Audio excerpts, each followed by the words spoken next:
প্রশ্ন হলো, বর্তমান যুদ্ধ পরিস্থিতিতে আমাদের সংকটাপন্ন পরিস্থিতি থেকে উত্তরণের উপায় কি? গুরুত্বপূর্ণ প্রশ্ন।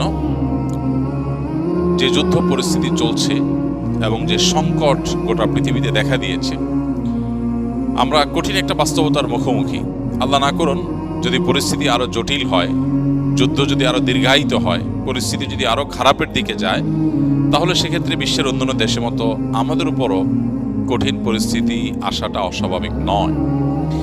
তো এরকম পরিস্থিতিতে আমাদের কয়েকটা করণীয় আছে।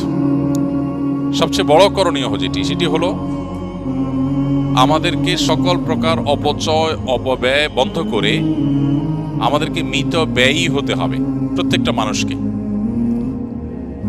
এটা অবশ্য শুধু যুদ্ধ পরিস্থিতি বা সংকটাপন্ন পরিস্থিতিতেই না, বরং এটি সর্ব অবস্থায় এবং সারা বছর জুড়ে সারা জীবনভর পালনীয় বিষয়। আল্লাহ তাআলা কোরআনে কারীমে সূরা ফুরকানে আল্লাহর প্রিয় বান্দা, রহমানের বান্দা যারা, আল্লাহ যাদেরকে নিজের বান্দা হিসেবে পরিচয় দিয়েছেন, তাদের বৈশিষ্ট্য উল্লেখ করতে গিয়ে বলেছেন, ওয়াল্লাযীনা ইযা আনফাকু লাম ইউসরিফু ওয়া লাম ইয়াকতুরু ওয়া কানা বাইনা যালিকা কাওয়ামা। রহমানের প্রিয় বান্দা হলেন তারা যারা ব্যয় করার সময় অপচয় করে না, আবার কার্পণ্যও করে না, বরং মধ্যম পন্থা অবলম্বন করে। আল্লাহ বলেছেন, কুলু ওয়াশরাবু ওয়া লা তুসরিফু, খাও পান করো কিন্তু অপচয় করো না। জীবনে যদি কোথাও পানি অপচয় করেন, যতটুকু অপচয় করেছেন, জীবনে আপনার এমন সময় আসবে হয়তো যখন ওইটুকু পানির জন্য আপনি ক্রাইসিসে পড়বেন। এটুকু পানি হলে আপনার কাজ হতো, কিন্তু নাই, কারণ এর আগে আপনি সেটা অপচয় করে নষ্ট করেছেন, আপনার বরাদ্দে ছিল এটা নষ্ট করেছেন। এই জন্য আমাদের সারা বছরের জন্য এই প্রতিজ্ঞা করা দরকার যে আমরা অপচয় অপব্যয় করব না। যদিও কঠিন পরিস্থিতিতে টিকে থাকার জন্য মিতব্যয়ী আমরা অনেকেই হই। যখন দেখি আর কোনো উপায় নাই, এবার আমরা খুব হিসাবী হয়ে যাই। যদিও হিসাবী হওয়াটা আমাদের সারা বছর হওয়া উচিত। বিদ্যুতের ব্যবহার, আমার টাকা আছে, বিদ্যুৎ বিল দিচ্ছি, কোনো ব্যাপার না, ফ্যান একটা জায়গায় দুটো চললো, লাইট দুটো জায়গায় চারটা চললো, এটা আজকাল ঘরে ঘরে আমরা করছি। আর এই আধুনিক, তথাকথিত আধুনিক এবং এই আপনার বর্তমান পৃথিবীতে আমাদের ঘর বাড়িতে যে পরিমাণ পানি আমরা অপচয় করি কল্পনাও করা যায় না। অজু করতে যে পরিমাণ পানির টেপে আমরা ব্যবহার করি, এটা যদি ধরে রাখা হয় একটা বালতিতে, দেখা যাবে প্রায় 1 বালতি পানি চলে যাচ্ছে একজন মানুষ অজু করতে। অথচ নবী সাল্লাল্লাহু আলাইহি ওয়াসাল্লামের অজুতে 1 মুদ পরিমাণ পানি লাগতো। একটা বড় গ্লাস হবে, একটা বড় গ্লাসের পরিমাণ 1 গ্লাস পানি দিয়ে তার অজু কমপ্লিট হয়ে যেত। তিনি গোসল করতে পেতেন এরকম আরেকটু বেশি পানি দিয়ে, খুব বেশি পানি তার দরকার হতো না গোসলের জন্য। এমনকি তিনি এও বলেছেন যে কেউ যদি সমুদ্রে থাকে, নদীতে থাকে, সেখানেও যদি তার অজু করার দরকার হয়, যে এখানে তো পানির অভাব নাই, সেখানেও যেন সেই প্রয়োজন ছাড়া অতিরিক্ত পানি ব্যবহার না করে, কারণ আল্লাহর কাছে এর জন্য জবাবদিহিতা আছে। এখন বস্তুবাদ, ভোগবাদ, পুঁজিবাদ আমাদেরকে শিখিয়েছে যে আমার সম্পদ, আমার মালিকানা, আমি যা খুশি তা করব। এর ফলশ্রুতিতে যে ক্রাইসিস তৈরি হচ্ছে, আপনি দেখেন পৃথিবীর একদিকে মানুষ খেয়ে নষ্ট করে, অপচয় করে খানা নষ্ট করছে, আবার অপরদিকে বহু মানুষ না খেয়ে আছে, প্রপার ডিস্ট্রিবিউশন নাই, এবং এই যে দায়িত্ববোধ, এই জায়গাতে বড় ধরনের অভাব আছে, এবং চিন্তানৈতিক একটা, আদর্শিক একটা ত্রুটি আমরা গোটা বিশ্বব্যাপী দেখতে পাচ্ছি। এই পরিস্থিতিতে, বিশেষ করে সংকটাপন্ন পরিস্থিতিতে, আমাদের মিত ব্যয়ী হওয়ার কোনো বিকল্প নাই। জ্বালানি বলুন, বিদ্যুৎ বলুন, ব্যবহার্য জিনিসপত্র বলুন, খাদ্যদ্রব্য বলুন, সব ক্ষেত্রে এই জিনিসটা আমাদের করতে হবে। নাম্বার 2, খাদ্য এবং নিত্য পণ্য, অতি প্রয়োজনীয় জিনিসপত্র যেগুলো আমাদের প্রতিদিনের দরকার হয়, এগুলো গুদামজাত করার যে একটা কালচার আমাদের দেশে একটু সংকটাপন্ন পরিস্থিতি হলেই শুরু হয়, এই জায়গা থেকে আমাদেরকে দূরে থাকতে হবে, বিরত থাকতে হবে। ব্যবসায়ীরা অধিক মুনাফার জন্য জিনিস সরায় রেখে ক্রাইসিস তৈরি করে এরপরে অনেক বেশি দামে, চড়া দামে তারা বিক্রি করার এই অভিপ্রায়ে তারা এই অপকর্ম করেন। আবার যারা আমরা ভোক্তা আছি, আমার প্রয়োজনের চাইতে অনেক বিপুল পরিমাণ টাকা আছে দেখে গোটা দোকান কিনে আমি বাসায় এনে রেখে ফেললাম, আমি আমার ফ্যামিলি বাঁচলে হলো গোটা পৃথিবী ধ্বংস হয়ে যায়। যাক, এটা হলো স্পষ্টত ভুল এবং অন্যায়। নবী সাল্লাল্লাহু আলাইহি ওয়াসাল্লাম বলেছেন, লা ইয়াহতাকিরু ইল্লা খাতি, অর্থাৎ যে ব্যক্তি এরকম গুদামজাত করে, এরকম খাদ্যজাত মজুদদারি করে, এই মজুদদারি এটা অপরাধী ছাড়া কেউ করতে পারে না, যে করে সে গুনাহগার। এজন্য এরকম মজুদদারি থেকে আমাদেরকে বিরত থাকতে হবে এবং আল্লাহর উপরে ভরসা করা শিখতে হবে।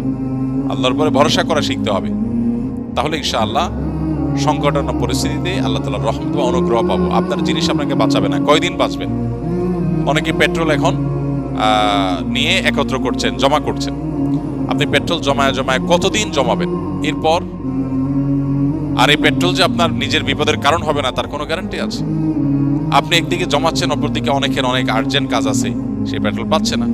তো এগুলো হলো আল্লাহর প্রতি আমাদের যে ভরসার জায়গাটা, সেটা দুর্বল হয়ে যাওয়ার দলিল, এবং মুমিন হিসাবে আমাদের যে করণীয় সেটা আমরা ভুলে যাওয়ার প্রমাণ। অতএব একজন ইমানদার তার আচরণ এটা হতে পারে না। তৃতীয়ত, ভয় বা আতঙ্কগ্রস্ত না হয়ে আমাদের উচিত আল্লাহর উপর ভরসা করা।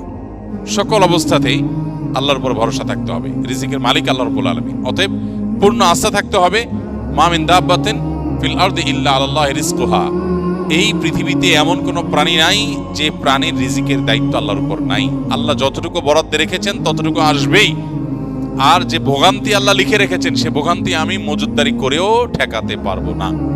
অতএব আতঙ্কিত নয়, বরং হতে হবে আল্লাহর উপরে ভরসা করার মানসিকতা। আল্লাহ বলেছেন ওমাইয়া তাওয়াক্কাল আল্লাহ ফাহুয়া হাসবুহু, যে ব্যক্তি আল্লাহর উপর ভরসা করে আল্লাহ তার জন্য কি হয়ে যান? যথেষ্ট হয়ে যান। ইমানদারের জন্য আল্লাহর উপর ভরসা এটা অনেক বড় একটা পাওয়ারফুল জিনিস, যে আল্লাহর উপর ভরসা করবে। অতএব আতঙ্কিত হওয়া যাবে না। আমাদের এই যে মজুদদারি, যত রকমের অসৎ উপায়, এগুলো মূলত আতঙ্কিত হওয়া থেকেই হয়। আতঙ্ক না হয়ে আল্লাহর উপর ভরসা করতে হবে। নাম্বার 4, দেশের প্রতিটা খালি জায়গা যেখানে চাষযোগ্য বা চাষ করা যায় সেখানে চাষাবাদ করা দরকার। আমরা আমাদের শৈশবে ছেলেবেলায় ছোট সময় দেখেছি আমাদের মা চাচিরা গ্রামের বাড়ির উঠোনে তারা লাল শাক বুনতেন, তারা লাউ লাগাতেন, গাছ লাগাতেন, শিম গাছ লাগাতেন, বিভিন্ন রকমের ফসল চাষ করতেন। আমি খুব সচেতনভাবে লক্ষ্য করেছি যে এখন সেই গ্রামে, সেই বাড়িতেই যাই, সেই মা চাচিরাই আছেন, কিন্তু এখন আর কোনো ঘর বাড়ির সামনে উঠানে খালি জায়গাগুলোতে সেরকম গাছ লাগাতে দেখা যায় না। কারণ এখন সবার কাছে কম বেশি টাকা আছে, ছেলে দেশে বিদেশে থাকে, উপার্জন করে, কেন এগুলো করবে? অনেক ছেলে বাবা মাকে উল্টা নিরুৎসাহিত করে যে কোনো কাজ করবা না, তুমি বসে বসে খাও, আমি এত টাকা করতেছি, কাজ কামাই করছি কেন, তাহলে তুমি কেন কষ্ট করবে? তো এটা হলো আমাদের অনেক বড় একটা ভুল। আল্লাহ না করুন যুদ্ধ পরিস্থিতিতে যদি সংকটাপন্ন পরিস্থিতি তৈরি হয়, দুর্ভিক্ষের মতো পরিস্থিতি তৈরি হয়, আল্লাহ না করুন যদি আরো প্রলম্বিত হয়, এই যুদ্ধ না হোক পরবর্তীতে কখনো হয়, তাহলে আমাদের টিকে থাকার জন্য আর কিছু না থাকলে হোক খাদ্যটা দরকার। এই খাদ্যটার যোগান, আমরা এখন যে বিদেশি খাদ্যের উপর নির্ভরশীল, আমরা যে এখন বাহিরের যে ফুড এটার উপর নির্ভরশীল, এই নির্ভরশীলতা কমানোর জন্য আমাদের নিজেদের স্বয়ংসম্পূর্ণতা আনার জন্য প্রত্যেকটা মানুষকে তার আশপাশে চাষাবাদ করার অভ্যাস গড়ে তুলতে হবে। গ্রামে গঞ্জে এখন আর বাড়ির উঠোনে, ঘরের আশেপাশে গাছ টাছ লাগাতে দেখা যায় না। আগে এমন চাল খুব কম পাওয়া যেত, এমন ঘর খুব কম পাওয়া যেত যে ঘরের চালে কোনো না কোনো গাছের লতা পাতা এটা নাই। আর এখন আপনি খুঁজে দেখেন 100-র ভিতরে 2-4টাও পাবেন না। এটা দুর্ভাগ্যজনক একটা পরিণতি আমাদের। আমরা পৃথিবীর এই ঝকঝকে আধুনিক বাস্তবতা এটা দেখে আমরা ভুলে গেছি যে আমাদের চাষাবাদ হলো আমাদের বেঁচে থাকার মূল মাধ্যম। আমরা অতিরিক্ত পশ্চিমাদের উপরে ডিপেন্ডেন্ট হয়ে গেছি। আমরা অনেকটাই আপনার আমদানি নির্ভর হয়ে গেছি। আমদানি নির্ভর, গম বন্ধ হয়ে গেলে আমাদের বেকারি বন্ধ হয়ে যাবে, আমাদের রুটি বন্ধ হয়ে যাবে, আমাদের খাবার বন্ধ হয়ে যাবে, শেষ। অতএব এই জায়গা থেকে প্রত্যেকটা মানুষ যদি আমরা সচেতন হই, শুধু এই পরিস্থিতি না, সব সময় চাষাবাদ করা একটা ইবাদত, একটা নেক আমল।